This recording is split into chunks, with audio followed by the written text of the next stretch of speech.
Vamos aprender o que é e como funcionam os neurônios artificiais. Em específico, falaremos do modelo chamado Perceptron. Antes de falar dos neurônios artificiais, é importante entender um dos objetivos da criação do neurônio artificial. Bem, os animais têm a capacidade de aprender, em específico nós humanos, Nós conseguimos aprender diversas coisas. E o objetivo de criar um neurônio artificial é justamente você conseguir passar para uma máquina esta capacidade. Então, nessa imagem que está aparecendo, uma possível aplicação é pegar esses neurônios artificiais e modelar o comportamento de um cachorro, visto que o nosso robô tenta replicar o comportamento de um cachorro.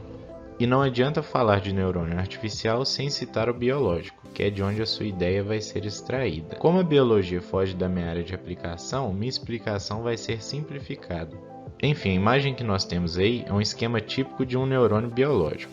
É importante entender três partes deste esquema, que são os dendritos, o corpo celular e os axônios. E cada um deles possui o seguinte papel: os dendritos são a entrada, o corpo celular é o processamento do sinal que vem da entrada, e por fim os axônios são a saída, sendo que os dendritos podem estar ligados em várias partes diferentes, no caso os neurônios, e os axônios também podem estar ligados em diversos neurônios diferentes. Vários impulsos elétricos vão chegar aos dendritos e estes impulsos vão passar pelo corpo celular, que vai processar todos estes impulsos. E por fim, este sinal processado vai ser enviado aos axônios, que vão ser ligados a outros neurônios. Um exemplo das ligações que nós temos nos dendritos são as terminações nervosas que nós temos na pele. Portanto, essas terminações são capazes de sentir algum toque que ocorre na pele e esse sinal elétrico, quando ocorre o toque, é enviado até o neurônio, que vai processar esse sinal que vem de diversas partes, e por fim esse sinal é enviado até o axônio. Ok, mas como é o esquema de um neurônio artificial? Bem, ele vai ser bastante semelhante ao do neurônio biológico, isso porque eles são modelados em cima do biológico. Claro, ele vai ter algumas diferenças, mas hoje em dia você já tem técnicas que são aplicadas aos neurônios artificiais que chegam a uma proximidade muito grande do funcionamento do neurônio biológico. O que eu vou mostrar modela muito bem aquele funcionamento simplificado do neurônio biológico, que é: você tem a entrada, você tem uma parte que processa o sinal e você tem um sinal de saída. No nosso caso, os sinais vão ser todos digitais. Lá era um sinal analógico de tensão, que é um impulso elétrico.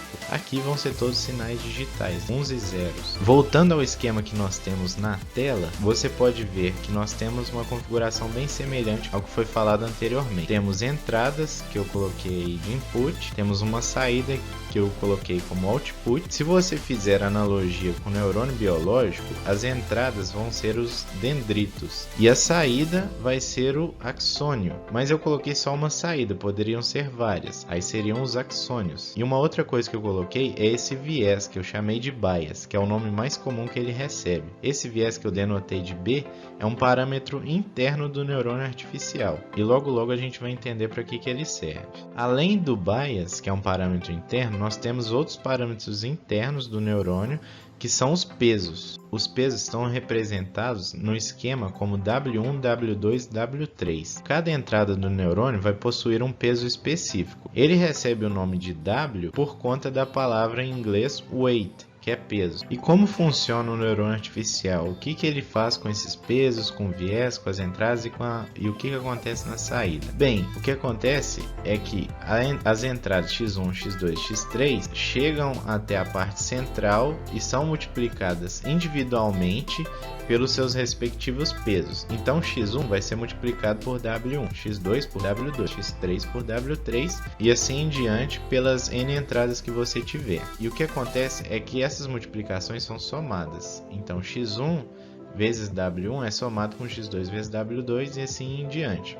E no fim disso tudo, o viés também é somado a essa equação toda. E o que você tem é chamado de z, que seria um processamento inicial que o neurônio faz, né? Basicamente essas somas, multiplicações, e é por isso que está representado pelo símbolo sigma, né? Que é um símbolo de somatória. E o que o neurônio artificial faz por último é aplicar algum tipo de função em cima da sua somatória, em cima do seu z. Por isso que ele está representado por a de z, que é uma função que dá um valor de saída específico em função do valor de entrada z. Enfim, esse é o funcionamento simplificado do neurônio. Adiante a gente vai ver um neurônio funcionando em cima de um problema em específico e vai ver como que ele se comporta, como que é o seu funcionamento na prática. Certo, e quais seriam essas funções de saída, que também são chamadas de função de ativação? Bem, eu coloquei 4 exemplos aqui, mas existem vários outros, sendo que 2 destes são muito utilizados, são bastante úteis, que é o ReLU e o sigmoide. Mas vamos analisar com calma. O que seria dizer que uma função de ativação é uma reta? Bem, isso aqui nada mais é do que um y de x é igual a x.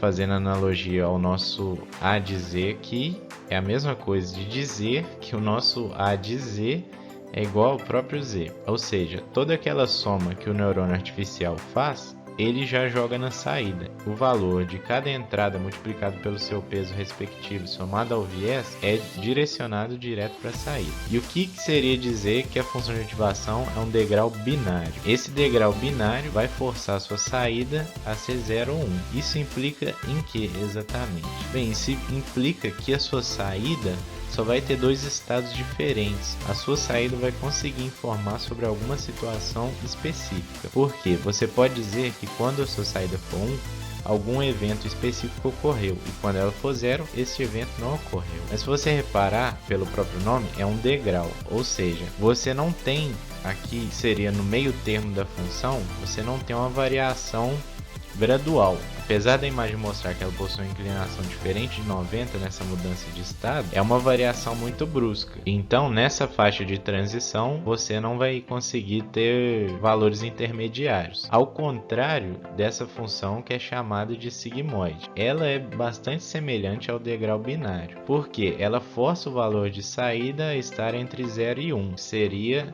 entre não ativado e ativado. E ela possui a mesma função do degrau binário, que é indicar que um certo evento, uma certa condição ocorreu. Mas, se você reparar nessa zona de transição, ela não é brusca. Então, você consegue obter uma faixa de valores gradual aqui muito grande. E ao invés do neurônio te informar 0 ou 1, ele vai te informar 0, 0.1, 0.2, 0.3, enfim, infinitos valores entre 0 e 1. Isso é muito interessante em termos de probabilidade.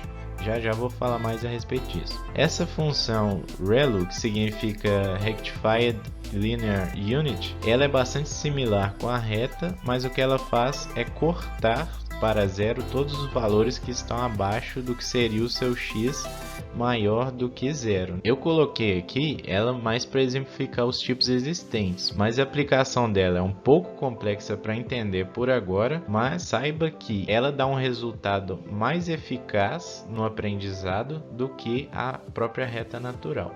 Uma coisa que eu queria enfatizar é a aplicação de cada função específica. Eu já falei um pouco disso, mas vou explicar melhor. Quando você utilizar funções como o degrau binário e o sigmoide, é quando você estiver diante de problemas que envolvem a sinalização de um evento. Por exemplo, evento ocorreu ou não ocorreu. No caso da sigmoide, como nós temos uma faixa de valor entre o que seria o seu sinal de 1 e o seu sinal de 0, então o neurônio é capaz de nos dizer a probabilidade daquele evento ter ocorrido. Bem, esse tipo de problema é chamado de classificação, porque você pode ter vários neurônios e cada um vai classificar se um evento específico ocorreu. Todos eles interligados vão indicar a probabilidade de eventos em específico terem acontecido. Por outro lado, você tem problemas do tipo chamado de regressão, que são problemas onde a sua saída tem que ser um valor numérico. pois você não quer mais saber se um evento ocorreu ou não, você quer saber um número. Por exemplo, quantos compradores vão a uma determinada loja hoje, dadas certas condições de data, clima, enfim, etc. Então, meu neurônio é capaz de dizer a quantidade de pessoas que ele acha que vão na loja, dadas as condições de clima e as condições de data. E, para esse tipo de problema, aí que é recomendável utilizar a reta e essa outra função ReLU, porque ambas as funções retornam na sua saída um valor numérico. Repare que a reta não está forçando nenhum valor de saída, a não ser, no caso da ReLU, os valores negativos que são abaixo de zero. De qualquer forma, a utilização das funções para aplicação específica, ela tem que ser analisada com muita calma, pois cada função tem a sua vantagem específica e elas precisam ser estudadas com muito detalhe para cada aplicação em específico. Mas utilizar as que eu apresentei para o seu problema, se ele for de classificação ou regressão, elas costumam funcionar bem de forma mais genérica, falando. Para exemplificar o funcionamento de um neurônio dentro de um certo problema, eu criei um programinha em Python. E esse programa serve para resolver o seguinte problema. As minhas entradas x1, x2 e x3 vão receber um número inteiro qualquer e a minha saída tem que dizer se a soma destes três números é maior do que 20. Como a minha saída é do tipo ocorreu ou não, é um problema de classificação. E como eu comentei, uma função útil nesse tipo de problema é a sigmoide. E eu até coloquei a imagem dela aqui para mostrar que a saída está sendo em função dela, A fórmula da função sigmoide está mostrada aqui, que é o seguinte: eu pego 1 sobre 1 mais e elevado a menos esse lambda x aqui. O lambda é uma constante e o x seria o valor do z, que é o valor de entrada. E quando eu aplico o meu valor nessa função, este valor fica entre 0 e 1, conforme está ilustrado aqui. E esses outros parâmetros que eu tenho mostrado na tela são o seguinte: W1 é o peso relacionado à entrada 1, W2 o peso relacionado à entrada 2, W3 da entrada 3. E o B é o meu viés, que é um parâmetro interno do neurônio. Aqui do lado esquerdo eu representei pacotes de entradas diferentes. O que isso quer dizer? Que neste primeiro quadradinho aqui eu tenho um exemplo de entrada. Então, qual que foi a minha entrada? x1 foi 3.65, x2 11.49, x3 4.75. Dado estas entradas, qual que foi o meu valor do z? Lembrando que o z é x1 vezes W1, x2 vezes W2, x3 vezes W3, mais o B. Então, meu Z1 equivaleu a 4.72. E qual que foi o meu A1? Meu A1 foi igual a 0.9912. O que isso quer dizer? Que o meu A1 está próximo de 1. E lembrando que o 1 quer dizer que o evento ocorreu. E como o meu evento é indicar que é maior do que 20, quer dizer que essa saída está errada. Porque se eu somar aqui esse 11.5 arredondando, mais esses 3.7, mais esse 4.75, eu não vou obter um valor que seja maior do que 20 na saída. Mas o meu neurônio indicou que sim. Por isso que eu colorei esse quadradinho de vermelho. Para os outros casos aqui, esses dois quadrados, é a mesma história. Só que são pacotes de entrada diferentes, São outros tipos de exemplo mostrando o resultado da saída. Mais à frente eu vou explicar o porquê que eu criei esses três. Ok, mas de onde eu tirei todos esses valores aqui de W1, W2, W3 e de B? Porque como é que eu sei que os valores são esses?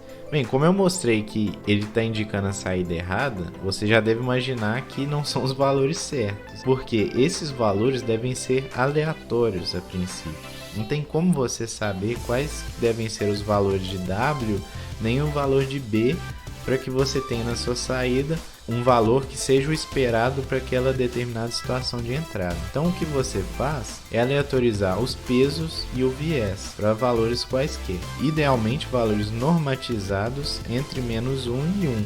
Mas isso aí envolve estudos que foram feitos com diversos valores diferentes dos pesos e do viés e que acabaram determinando que este seria o melhor jeito de inicializar essas variáveis. Certo. E se eu clicar aqui em aleatorizar, atualizar, eu vou mudando os valores dos pesos. Se eu clicar aqui em novos valores, eu vou forçar novas entradas e eu vou forçar também o cálculo delas. Por exemplo aqui, nova entrada. Essa soma aqui é maior do que 20. Meu Z1 deu 15 devido a essa multiplicação, esses valores.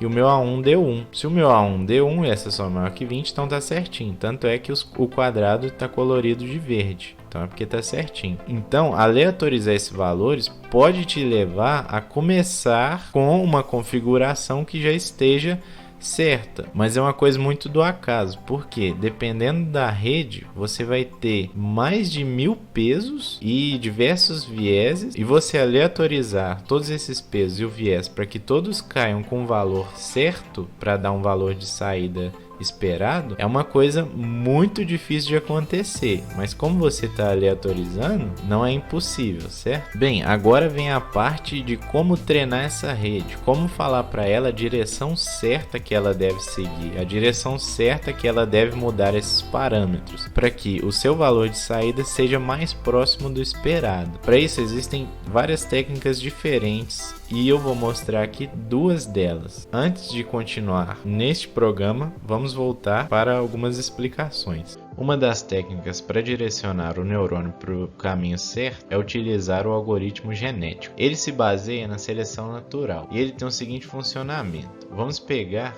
aquele mesmo exemplo de antes para poder explicar como ele funciona. O exemplo de antes é dizer se a soma dos números das 3 entradas é maior do que 20. Bem, e o que você faz? A princípio, você inicializa diversos, o que eu chamei aqui de indivíduos, com diferentes valores de peso e valor de bias, do viés. Cada um, então, vai ter um valor diferente. E o que você faz? Você pega um dado de entrada, um exemplo, né, de dado de entrada. Então, por exemplo, você pega 3, 6 e 9 e aplica esta mesma entrada em todos os neurônios. Quando você fizer isso, você observa a saída de todos e você pega um conjunto de neurônios que obtiveram os melhores resultados. Então, por exemplo, vamos supor que para esse dado de entrada que eu citei, este neurônio acertou o resultado, este neurônio também acertou o resultado e este neurônio também acertou o resultado. Você faz isso para um número determinado de neurônios. Então, por exemplo, os 3 melhores neste caso. Mas vamos supor que outros neurônios também acertaram, como por exemplo este.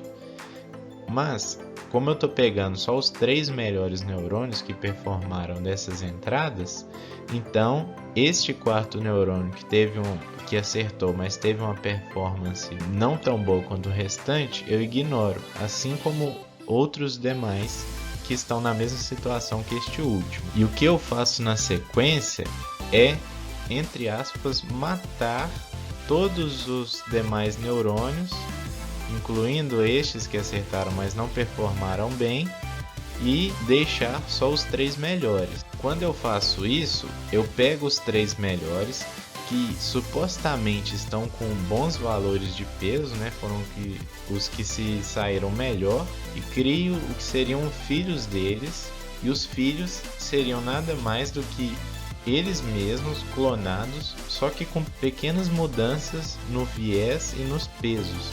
Então você recria eles, vai nos pesos e no viés e adiciona ou subtrai valores muito pequenos para cada peso ou para cada viés, e esses valores que são adicionados ou subtraídos são aleatórios no caso. Com isso, você vai gerar diversos filhos que são do primeiro neurônio, você vai gerar também diversos filhos que são do segundo neurônio, de preferência que essa geração seja uniforme, né, que seja igual, e você faz o mesmo de antes.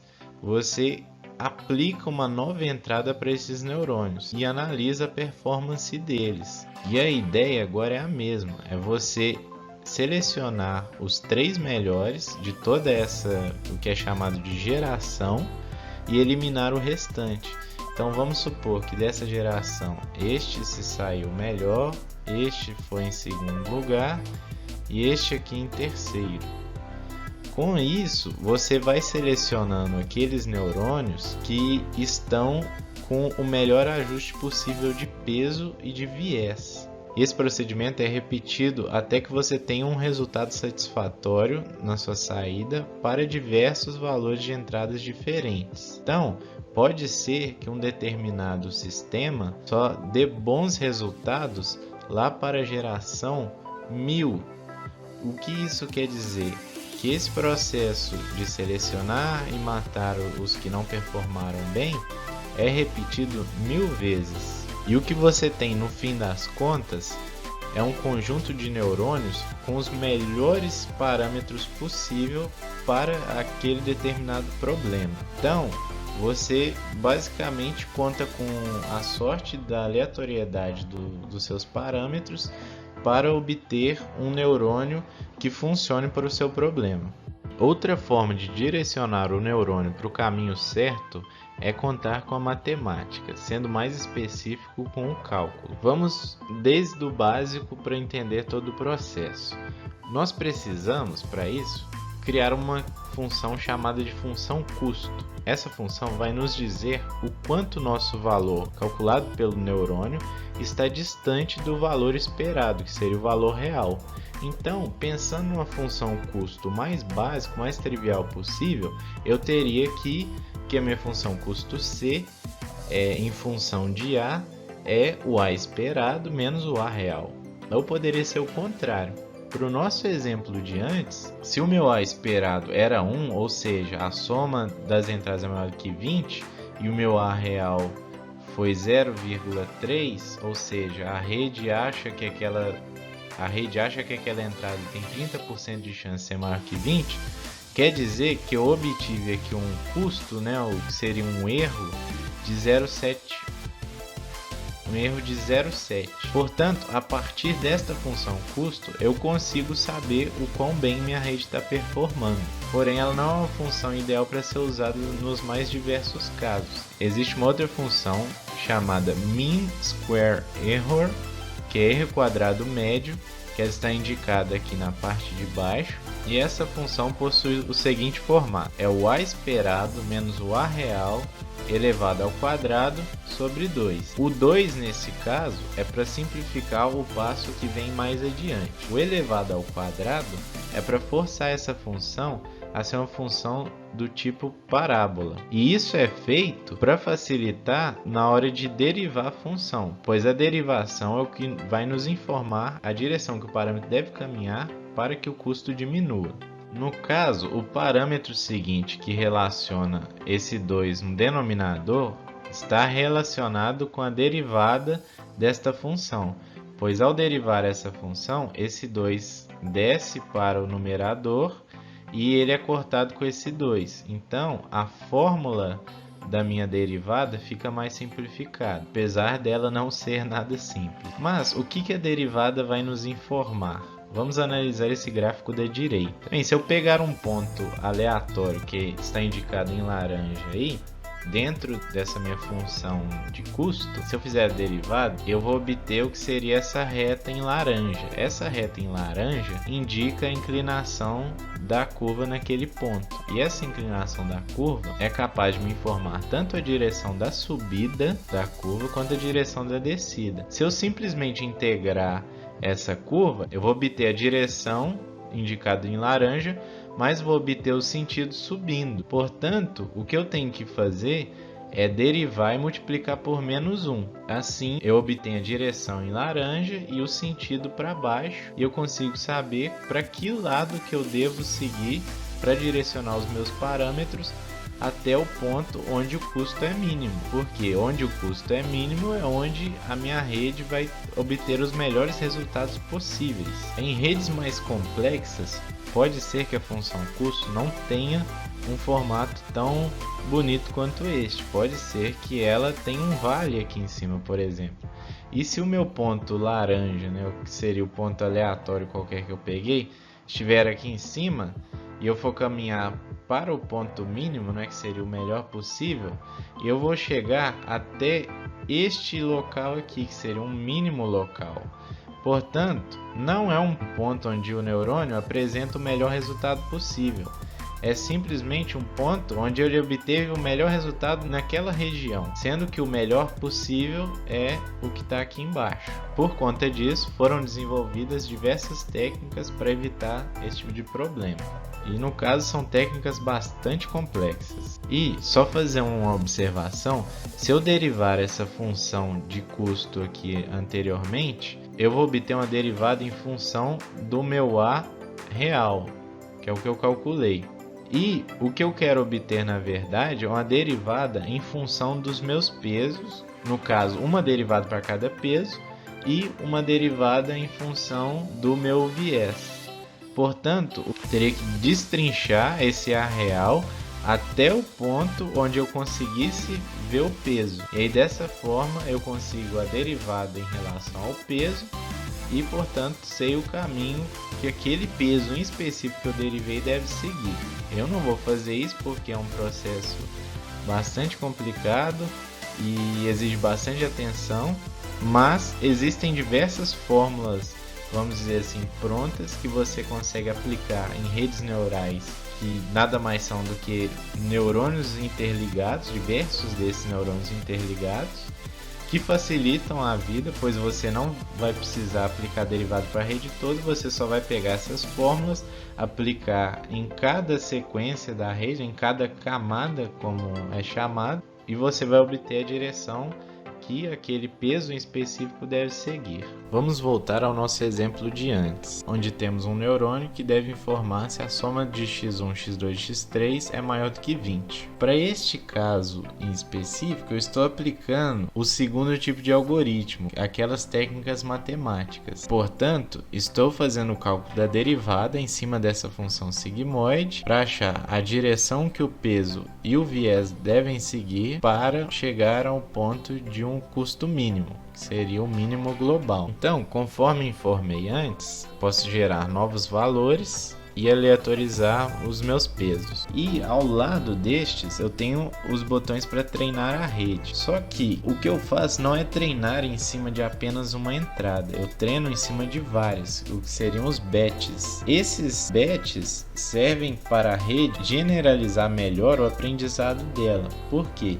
Se eu pegar apenas a entrada x1, x2 e x3 desse primeiro caso, ela vai aprender muito bem a performar naquele caso. Os parâmetros vão ser direcionados para o melhor caminho possível para aquele caso. Por outro lado, nos demais casos, os parâmetros da rede vão estar indo num sentido contrário à otimização. Então, o ideal é que eu utilize um conjunto de entradas e treine em cima de todas elas. Dessa forma, a minha função custo fica sendo a somatória daquelas diferenças entre o A real e o A esperado, dividido pela quantidade de entradas. Então é como se fosse uma média, porque dessa forma eu pego a média de deslocamento que eu tenho que fazer, ou seja, tem uma entrada que está mandando meu parâmetro ir para um lado, tem uma outra que está mandando ir para o outro, e o que eu faço é considerar esses dois, fazer uma média e ir para o caminho que seja um equilíbrio das duas. Como nesse caso eu estou usando um conjunto de 3 valores diferentes de entradas, que é esse primeiro quadrado de cima, esse quadrado aqui do meio e esse outro, então eu estou fazendo um equilíbrio entre 3 conjuntos diferentes de entrada. Dessa forma, a minha rede vai saber generalizar melhor o problema. Fazendo uma analogia da vida real, é como se para detectar um certo padrão, você levasse em conta apenas um caso em específico. Então, você analisa aquele caso ao máximo, mas aquele caso ali pode não representar o todo. Ou seja, você faz uma generalização em cima de um único caso, sendo que aquele caso está fora do esperado, ou aquele caso não representa a completude do problema. Então é ideal você pegar um conjunto de objetos de estudo e ver se uma certa característica pertence a todos eles ou se pertence a só um. Dessa forma você consegue generalizar bem melhor. Então é por isso que eu tenho esses 3 conjuntos. Agora, quando eu mando treinar aqui, o que eu faço é calcular a derivada uma única vez e mandar o parâmetro ir para a melhor direção possível uma única vez. Esse processo é multiplicado por uma constante n que é muito pequena, porque a própria derivada pode retornar um valor alto, que ao ser somado com o valor atual do peso ou do viés, vai mandar ele para uma posição naquele gráfico do custo que é muito diferente do esperado. Por exemplo, como eu tinha mostrado antes naquele ponto laranja, ele pode descer a tal ponto que ele passe do mínimo local e suba de novo na parte da direita. E a gente não quer isso. A gente quer que ele tome pequenos passos para baixo até chegar no mínimo local. Portanto, esse parâmetro n serve para esse caso. E como vai ser um passo muito pequeno, treinar uma vez não adianta. O que eu faço é treinar diversas vezes. Tem casos onde eu treino 1000 vezes, 2000 vezes, depende muito da sua rede, dos seus parâmetros. Então, vou gerar valores aqui errados e vou treinar algumas vezes aqui para a gente ver como que a rede está se comportando. Eu tenho este exemplo aqui, onde a soma ela dá menor do que 20 e a minha rede está indicando que ela é maior do que 20. Então vamos treinar aqui para ver como que ela vai se comportando. Repare que o z é 3.3 aproximadamente e o a é próximo de 1. Quando eu mando treinar uma vez, opa, eu não percebi nada, mas na segunda, ó, o Z1 já deu uma caída, tanto ele quanto o A1, porque o A1 estava 0.9, agora está em 0.7. Eu vou mandar treinar mais uma vez, ó, olha o salto que ele deu, e olha que eu estou usando um N baixo. Se eu usasse um N alto, ou o meu N, conforme eu falei, aquele valor que multiplica a derivada, fosse igual a 1, praticamente não existisse, quer dizer que o meu passo aqui seria gigante, ou seja, a rede ia toda hora passar do valor ideal, ela ia passar toda hora daquele mínimo custo global, né? Então, para este primeiro exemplo, a minha rede já se acostumou, já entendeu que está no caminho certo, porque a soma é menor que 20, ela está indicando, opa, a probabilidade da soma ser maior do que 20 é 0.14% neste caso. Nesse segundo aqui, a soma também é menor do que 20, mas ele está indicando que ela tem probabilidade de 96% de ser maior do que 20, então está errado. Vamos treinar e ver o que acontece. Ó, o Z2 caiu. O Z2 só está caindo. Vou treinar mais algumas vezes. Opa, Z2 agora está menos 0.5. Portanto, o meu A2 ele está dando um valor de 36%. A rede está certa, porque o que eu fiz foi considerar que o valor é maior do que 20 quando a probabilidade for maior que 50%. Como ela é 36%, então está dentro do esperado, que é que ele não é maior que 20. E este último caso já estava certo, a soma é menor que 20 e ele está dando um valor próximo de 0%. Agora, gerando novos valores para a gente ver o que acontece, eu ainda vou ter erro, então eu tenho que treinar mais. Por quê? Qual que é o erro? Aqui é menor do que 20, aqui dá aproximadamente 12, né, anulando esses dois, e o valor está dando 1.0, ou seja, 100%. Então, vamos treinar aqui para a rede aprender.